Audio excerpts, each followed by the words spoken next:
All right, so we are doing embedded, mobile, and specialized device security. So each type of mobile device faces cybersecurity risks, and cybersecurity professionals can use a variety of techniques and technologies for securing mobile devices. So these are not by any means every single type of mobile device. This is just kind of the basics on these. So tablets are portable computing devices that generally lack a built-in keyboard or mouse. Some of them have those little covers or Bluetooth keyboards that you can use. Smartphones have all the tools of a feature phone, plus an operating system allows it to run apps and access the internet. Wearables are devices that can be worn by the user instead of carried. Most commons of these are smartwatches. So, things like those Fitbits and step counters and smartwatches. Usually these are aimed at like the medical industry or the fitness industry is where a lot of these come from. Portable computers are devices that closely resemble standard desktop computers. They're smaller, self-contained devices that can easily be transported from one location to another while running on battery power. And that's the key there, that's the battery power. Web-based computer contains a limited version of an OS and a web browser with an integrated media player. So they have limited abilities. Very funny. Yeah, like a Zune. Okay, so here is one of the 2-in-1s where you just attach the slate to your keyboard. And here are some of the ones that show like what are the core features, small form factor, global positioning systems, mobile operating systems, microphone and or digital cameras, wireless data networks interface for accessing internet like Wi-Fi or cellular telephony, wireless cellular connection for voice communications, stores or other means of acquiring applications like apps. They're talking about like Google Play, the iTunes, things like that. Wireless personal area network interfaces such as Bluetooth or NFC, local non-removable data storage, and then there's also removable storage media, data synchronization capabilities with separate computer or remote servers. That really is a big thing because a lot of the times they shut down in order to make them smaller. They remove a lot of the on-site or storage capabilities. Support for using the device itself as removable storage for another computing device. So like you can plug your phone into your other device and use that. So cellular coverage area for cellular telephony network is divided into cells. Transmitters are connected through a mobile telecommunications switching office or MTSO that controls all the transmitters in the cellular network. Wi-Fi, a wireless local area network or WLAN, designed to replace or supplement a wired local area network. Usually it's just supplement. A lot of places they've realized that you have to have at least some sort of backbone for connected LAN. Then infrared, this uses light instead of RF radio frequencies as the communication media. Due to the slow speed and other limitations, infrared capabilities are rarely found today, and they're short range and a lot of objects can get in the way of them. USB connections, these include standard size connectors, mini connectors, micro connectors, USB-C connectors. Really, you just have to know which one you have. This is an example of a cell phone network. So you have your MTSO and then your cells. Okay. This is talking about the different types of models for different places that you can use. You can do, a lot of places try to do BYOD, which is bring your own device. There's corporate owned, personally enabled, or COPE, choose your own device, virtual desktop infrastructure, and corporate owned. And then you can see description of what they are, the employees have to do, and what the businesses have to do. I'll let you guys go through that table yourselves. Enterprise deployment models. So that's what those were. Benefits of BYOD, COPE, and CYOD models include they have a management flexibility, cost savings, increased employee performance, simplified IT infrastructure, and reduce internal service. Now, I'm not sure how I feel about that because on the IT side, usually BYOD will mean more problems because if you don't put some sort of, yeah, these devices work, but they're not particularly great with our network, it means that, yeah, exactly, there's such a massive variety that you have to support that you have no idea what you're going to get. Therefore, you have no idea what is going to work with what. And if you are a mostly Microsoft based one and you have a lot of Apple stuff, sometimes that can cause problems. I've worked with BYOD programs and they can be a blessing and a curse at the same time. The user benefits include choice of device, choice of carrier, and convenience. So it's one of those, yay on the user side, but not so great for the IT people that have to support it. Okay, mobile device risks, many and varied is all I have to say on that.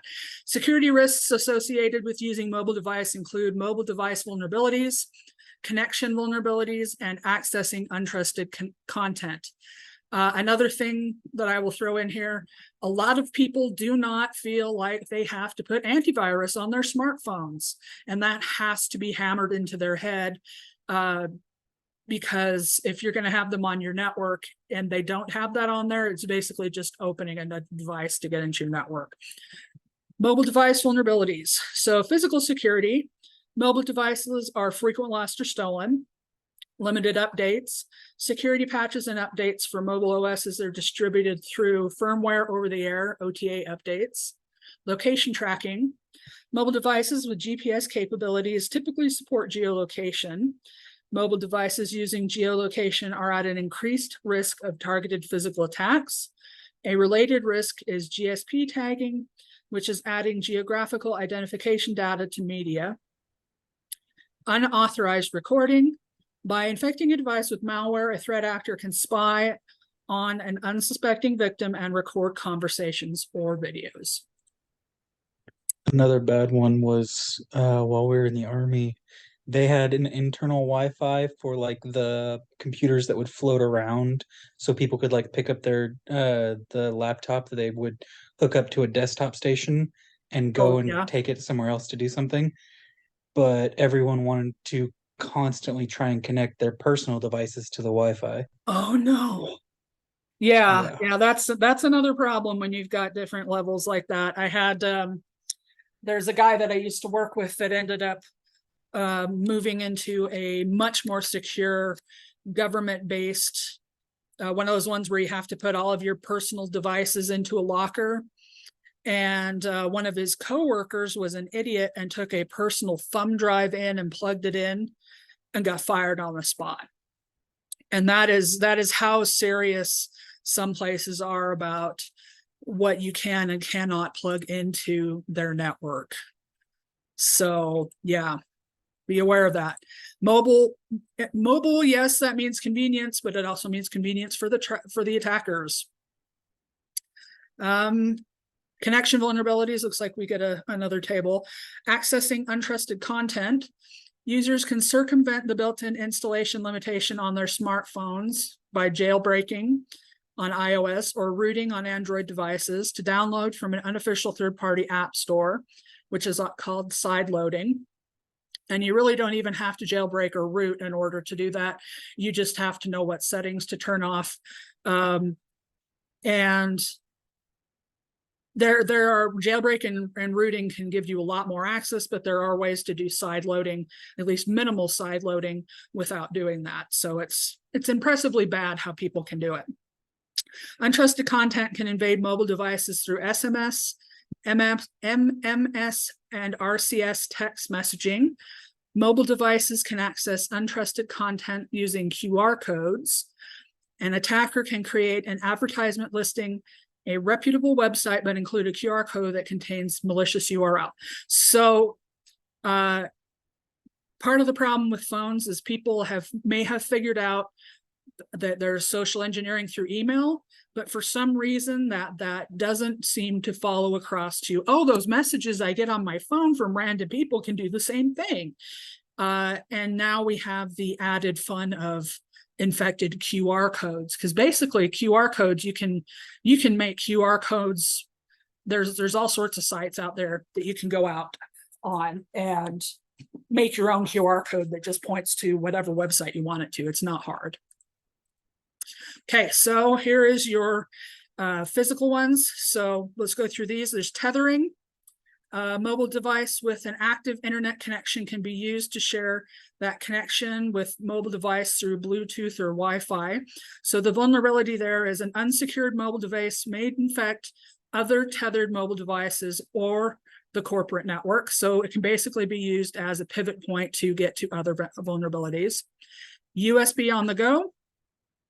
The OTG mobile device with USB connection can function as either a host, which other devices may connect to, like flash drive, or for external media access, or as a peripheral, such as a mass storage device to another host. So this is another one of those connecting a malicious flash drive thing, which is why in that example I gave you, that person was fired, because flash drives are one of the easiest things to get infected. So infected with malware to a mobile device could result in an infection, just as using a device as a peripheral while connected to an infected computer could allow malware to be sent to the device. Malicious USB cables. So do you remember those OMG USB cables? So these are USB cables that are embedded with Wi-Fi controllers that can receive commands from other devices and send back and forth. So a device will recognize the cable as a human interface device like a mouse or a keyboard, and give the attacker enough permission to exploit the system. Then there's hotspots. Hotspot is a location where users can access internet with a wireless signal. Because public hotspots are beyond the control of organizations, attackers can eavesdrop on the data transmissions and view sensitive information. Now, I'm sure, and I've seen several of you talk about the man-in-the-middle attacks. Public hotspots are one of the places where you get nailed with the man-in-the-middle attacks. You don't see as many of those in corporate environments because they try to lock down on them, but in those public hotspots, the unguarded, like restaurant Wi-Fi, things like that, that's where you're going to see things like that. Yeah, I always find it fun. Yeah. Sorry, go I ahead. always find it funny that they call them hotspots, because in medical, hotspots aren't a good thing. Yeah, I know. That's one of those, depending on what field you work in, it might mean different things. When I switched over more towards the computer side of things, there's quite a few things in forensics that the acronyms mean something completely different when you get over into the computer side. And I've had quite a bit of a difference that I'm like, okay, wait, no, that doesn't mean the same thing. So yeah, not that kind of hotspot. So on to protecting mobile devices. Device configuration is a huge one. There are several configurations which should be considered when setting up mobile devices for use. Strong authentication, because most people don't do this. Verifying that the authentic user of a device involves requiring a strong passcode and restricted, unauthorized users with a screen lock. You can do passcodes, pins, fingerprints, pattern connecting dots for unlocking the device. And for the love of God, don't do 4 digits for your PIN code. It's very short. Screen lock prevents the mobile device from being accessed until the user enters the correct passcode. A lot of people will put a massive time limit on these because they don't want it to time out. Well, that's great until you set your phone down and walk away from it, and then it's a free-for-all. Yeah, right. 1, 2, 3, 4, 5. Yeah, no, please don't do that. Fingerprints. There are some very interesting things when it comes to law about what you can and cannot be forced to do to open your phone legally by a cop. Fingerprints are covered I thought it was interesting because they can tell you you have to put your passcode in, but if you use a fingerprint instead, which is biometrics, they cannot force you to do that. I thought that was an interesting distinction. That was a case brought by the California Supreme Court. What if your phone has both? Can they make you do just one? As long as you have biometrics on it, they can't force you into it. So it's really interesting. And they have actually, because surprisingly, Idaho and California have been some of the leading ones on those, because it used to be that the cops could basically tell you, you will put your PIN code, or you will put your thumb on here, and basically it was technology too far advanced, and if they could just dig into your phone, that's Fourth and Fifth Amendment issues right there. And that was how they were like, no, you can't do this. You can't go on a fishing expedition through someone's phone without a warrant. You can't force them to do that. So yeah, a lot of them have changed now to where you have to have a warrant. And so if you have someone try to tell you you have to do this, just make sure you have that stuff on your phone and say no. You can get a warrant for it. Device configuration continues. So encryption. Earlier versions of mobile OS encrypt all user data on their mobile devices with full disk encryption by default when the device is locked. Mobile device data can still be accessed through remote data at rest. And if you have some of the right tools for forensic data, sometimes you can do that. But if they encrypt it and you use like the AES 256 encryption, and there are different programs where you can encrypt certain files. So you have the device encryption and then file encryption. That's always a good idea too. Segment storage. Storage segmentation separates business data from personal data on mobile devices. This was a huge, very wonderful thing that was created. So it basically just puts a wall between them and says, okay, you can do whatever you want with your personal data. Sorry, my phone is apparently turned on. But you cannot, we will be the ones setting up the encryption and all of the rules on the business side. And that made a huge difference for how things were done when you're doing device management. So users can apply containerization or separating storage into business and personal containers. It helps companies avoid data ownership, privacy issues, and legal concerns regarding users' personal data stored on the device. By doing that separation, then you don't have those cases where they're like, oh, you were doing such and such on your phone. Well, they don't legally have a right to anything outside of that business zone, if you think of it that way, on your phone. They can access everything on the business side. So if the person is being an absolute idiot and stores, we'll go worst case scenario, stores like porn on their business side, which yes, I've seen, then of course they're going to get nailed. But if they're smart and, put stuff that is personal in the personal side and stuff that's business in the business side, that's different. But I'm always surprised at the stupid things people do with computers. So my brother, or not my brother, but my buddy, he worked for IT in the CUNA school district, and they were going through when the COVID thing hit, and they loaned out a bunch of laptops, and he ended up having to there was like a group of like 6 kids that had been passing around photos. As you can imagine, they're teenagers, so they're passing around photos Yeah, no bueno. that they would get all sorts of laws. Yep. And unfortunately, a few of the people in the photos that had sent the pictures that were now stored on the school's laptops were underage as well. Oh, and then you have to call on the cops. I've actually had some, because I was the IT person, I had to do forensic investigations when they had students that were naughty. And I ran into a couple of them. And the minute I saw anything like that, I had to stop. And we had liaisons with the police department. And we basically would have to have that person come in and stand over our shoulder while we did it, just to be like, yes, this is above board. And, we would have to, because when you do court cases that have things like that, there are all sorts of laws. And again, you have to do chain of custody and things like that. But you also have to make sure that there are privacy laws that are upheld.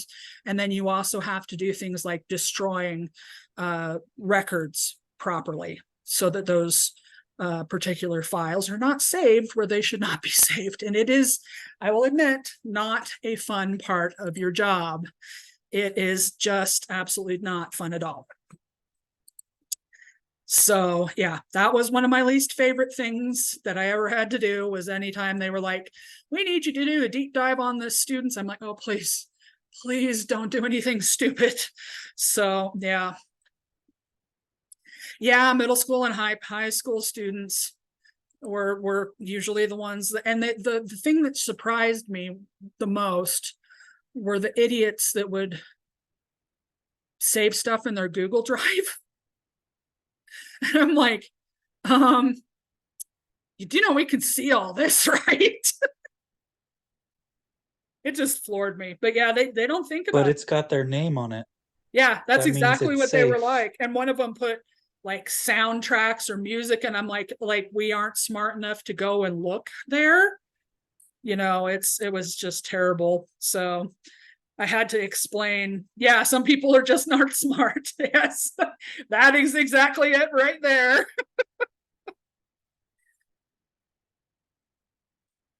All right, so next let's go on to loss or theft. So if lost or stolen devices cannot be located, it may be necessary to perform a remote wipe, which will erase sensitive data stored on the mobile device. To reduce the risk of theft or loss, users should keep the mobile device out of sight when traveling in a high-risk area, avoid becoming distracted by what's on the device. When holding a device, use both hands to make it more difficult for a thief to snatch. Do not use the device on escalators or near transit train doors. I'm guessing this is because people have had them stolen there for quite a bit. Use a less conspicuous color for headphone cords. Do not resist or chase a thief if they steal your device. That's because people have gotten hurt badly over a cell phone. And, it seems pretty important at the time, but it's not worth getting stabbed over, So these are just some basic ideas to help them. One thing that I'll have to go see if they have any of these. Okay, so these are some things that they suggest: alarm, last known location, locate, remote lockout, and thief picture. I love, if you ever want to see something really funny, go online and look up some of the thief picture ones for when, like you incorrectly put the passcode in a number of times and it'll take a picture. There are some hilarious albums and stuff out there of cats, because I've actually gotten a couple of pictures of my cats, because they'll pat at the thing and it thinks, oh, you're trying to input your thumb, your fingerprint, and then bing, there's a picture of my cat's face, and I'm like, oh, for crying out loud. But it's actually really funny, because then you get this very surprised looking cat going, what is going on? The phone just took a picture, it flashed at me. Yeah. So yeah, I've got a cat that, well, unfortunately he passed away last year, but he used to would lay with me when I would read, and he would actually get mad and flick his paw across the screen and turn the page if I wasn't petting him enough. So cats are smarter than they adapt to things too. Okay, so this is the thing I was going to talk about here. Mobile management tools. So there's the mobile device management, MDM. This allows a device to be managed remotely by your organization. Mobile application management. This covers application management, which comprises tools and services responsible for distributing and controlling access to apps. Mobile content management. This supports the creation and subsequent editing and modification of digital content by multiple employees. And then unified endpoint management. This is a group or class of software tools with a single management interface for mobile devices as well as computer devices, provides capabilities for managing and securing mobile devices, applications, and content. Okay, so I'll give you an example. MDM and MAM are very common. For the school district, we had people for some reason really like to try and swipe iPads. And there were a couple of times where we had to, we would track them and we realized, okay, we're not going to get this back. So we just purposely bricked the device. So yeah, you may have gotten an iPad, but now you have a doorstop. And that's what that's worst case scenario, but sometimes you just got to do that. And there wasn't a ton of them, but there were enough of them that it just seemed like an idiotic thing to me, because you can geolocate where that went, and we could backtrack, and usually I think there was maybe only 1 out of 10 that we weren't able to backtrack to the person, but even that one, we still bricked the device, so they weren't able to use it. Yep, that's kind of what it is. Yeah, I was like, where's this? Why are they in Utah? Why is it? Yeah. Now they get to have a doorstop. Sorry. So, okay, knowledge check. Which enterprise deployment model, and don't feel bad if you can't remember this, just best guess, of mobile device stores sensitive application and data on remote servers that you can access through a smartphone? VDI, CYOD, BYOD, or COPE? I'm not really sure that they actually told you that. So, best guess. I can't cope. I like that. Very funny. Okay, so what they're actually trying to aim for, they didn't put it very well in their slides, was virtual desktop infrastructure, and that's basically a cloud system where you just kind of remote in and then you get your stuff delivered to whatever it is you're using.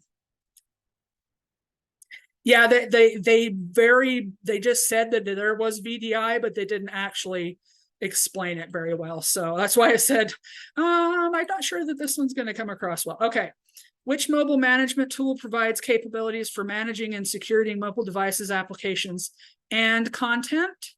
MDM, MCM, UEM, and MAM. And we just barely graced over that one. And there's a lot of acronyms. So come on. Can I get an A? Okay. Couple more.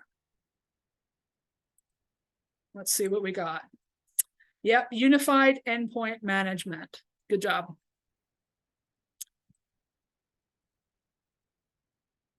Like that, cope. None of us can cope. We're all done. Yeah, today's been a Monday, that's for sure. Embedded systems and specialized devices. Okay, you guys have heard me harp about these a bit, so let's see what they have to talk about here. So computing capabilities can be integrated into appliances and other devices. An embedded system is a computer hardware and software contained within a large system designed for a specific function. These devices these devices absolutely pose security risks. Types of devices. Categories of embedded and specialized devices include the hardware and software that can be used to create these devices, specialized systems, industrial systems, other devices, and IoT or Internet of Things devices. Hardware and software. One of the most common hardware components is the Raspberry Pi, which is low-cost credit card size computer motherboard, can perform almost any task that a standard computer can, and can be used to control a specialized device. A field programmable gate array, FPGA, is a hardware chip that can be programmed by the user to carry out one or more logical operations. So have any of you heard of Arduino? Arduino, I'm probably massacring that.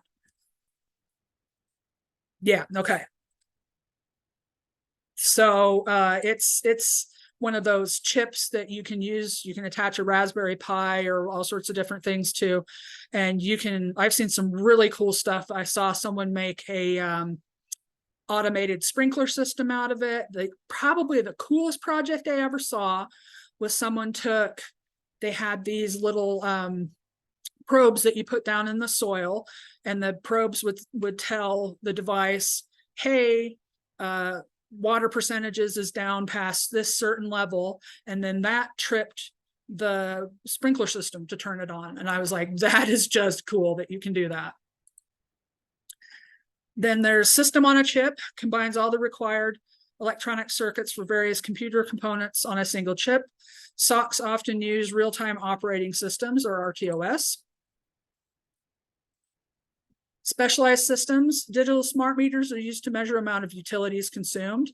Smart meters have several advantages over analog meters. Now, most of the gas and power, and I think even water here locally in Pocatello, so I'm guessing you guys probably too, are now smart meters. Other specialized systems include medical systems, aircraft, and vehicles. Embedded systems in car use sonar, radar, and laser emitters to control brake, steering, and throttle. Industrial systems, now if you want to go, they have their own field practically, industrial systems do. So ICS, industrial control systems, in local or at remote locations, collect, monitor, and process real-time data so that machines can directly control devices like valves, pumps, and motors without human intervention. ICS are managed by supervisory control and data acquisition, or SCADA systems. Now, there are some really cool things out there that talk about ICS and SCADA and the possible security risks, especially when they're talking about things like large manufacturing systems. And also this also kind of leaks over a little bit with like things like the power grid and things like that. So it's really kind of interesting. Wasn't SCADA like the whole thing that Die Hard movie was about, like the new one that they came up with? Yes, it was. Nice catch. Yes, it was. So yeah, if you want to watch that, I would have to go watch it to see how accurate it is, because they always Hollywoodize it. So they have the action meter readings, analog meter versus smart meter here. They do servicing, tamper protection, and emergency communications. There's not really an analog meter for that, but there's a last gap notification on things for problems with utility companies now. This is just if you want to give yourself a heart attack, this is all the different things that are embedded systems in cars, which is why I take my car to a mechanic, because I don't want to mess with any of this stuff. I do know a certain amount of it because it's one of those fields that crosses over with ours. So, but yeah, this gives you some idea of just how much is in there. And that's probably a minimized diagram too. Then there's HVAC systems, which have a lot of sensors in them now. Multifunction printings, or MFPs, these combine functions like printer, copier, scanner, and fax machines. Unmanned aerial vehicles, or UAVs, commonly known as drones, is an aircraft vehicle without human pilots on board to control its flight. They're commonly used for policing and surveillance, product deliveries, aerial photography, infrastructure inspections, and drone racing. There's a new field to that within the last 5 years. They're starting to use them for wildlife tracking. So they get them up there because they don't make as much sound as like a helicopter does. And they'll use them to track movement of herds and things like that. That's just an example. Also used, the Fish and Game uses them a lot for land or area surveying as well. Yeah, I really love those. If you ever get a chance to, some of those videos there, they take the high up videos of like tourist videos. Sometimes they have some really cool ones. There was I think it's in Iceland where they had the volcano up there. Someone did a really good flyover. It was with their permission, and that's something I can't stress enough. If it's a natural disaster, please don't fly them out there in the middle of it. Get permission first. But it was really cool. It showed all the different areas from the different volcanic activity from one of them, and it was really cool.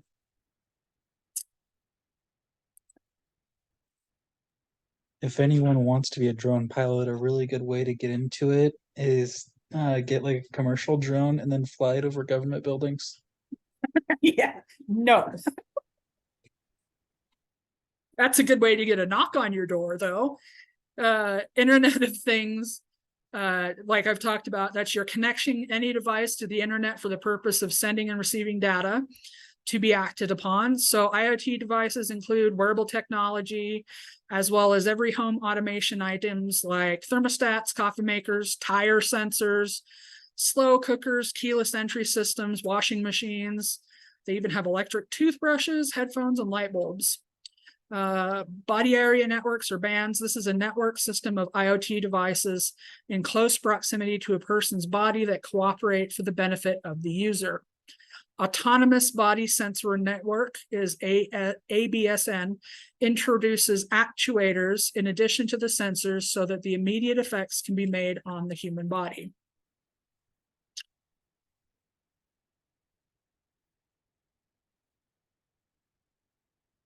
Okay, so this is your security issues table. Power. So to prolong battery life, devices and systems are optimized to draw very low levels of power and thus lack the ability to perform strong security measures. Compute, due to their size, small devices typically possess low processing capabilities, which restricts complex and comprehensive security measures. Network. To simplify connecting a device to a network, many device designers support network protocols that lack advanced security features. There are even a few of them out there, and this makes my eyelid twitch, that hard write the passwords into the devices. So you can't change them. Cryptography, encryption, and decryption are resource-intensive tasks that require significant processing and storage capabilities that the devices lack. Inability to patch. This is a huge reason why a lot of these are hit. Few, if any, devices have been designed with capability for being updated to address exposed security vulnerabilities. Authentication. To keep DOS to a minimum, most devices lack authentication features. Range. Not all devices have long-range capabilities to access remote security updates. Cost. Most developers are concerned primarily with making products as inexpensive as possible, which means leaving out all of your security protections. Implied trust. Many devices are designed without any security features, but operate on a quote implied trust basis that assumes all other devices or users can be trusted. Trust me, your computer's protected. It'll be fine. Yeah, be like, it's fine. No one will get in there. It's just fine. And then weak defaults. So that's what I was talking about, the baked in passwords, or they have the ones like these, like root admin support and all that fun stuff. And then either they don't get changed because the average user doesn't want to change that, or there's no ability to change it.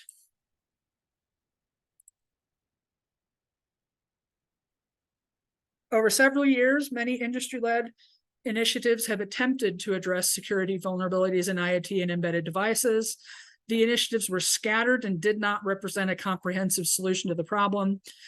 The government has begun to propose or enact legislation to require stronger security on embedded systems and specialized devices. The IoT Cybersecurity Improvement Act of 2019 was legislation introduced into the US Senate in May of 2019.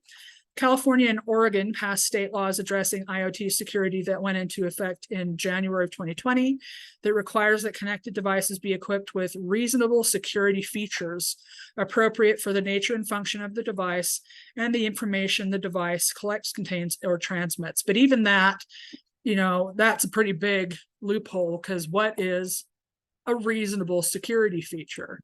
So a lot of these, they've been fought by the industries that create them because they are not created by traditional IT based industries. They're created by, TV developers and kitchen. They're not traditional computer based stuff. So they don't really have a centralized place that they can aim these improvement acts and things like that at. Yes, Kitty, I can hear you yelling. So it's been difficult for them to deal with. Okay. Which of the following is used to manage industrial control systems? SOC, SCADA, real-time OS, embedded system.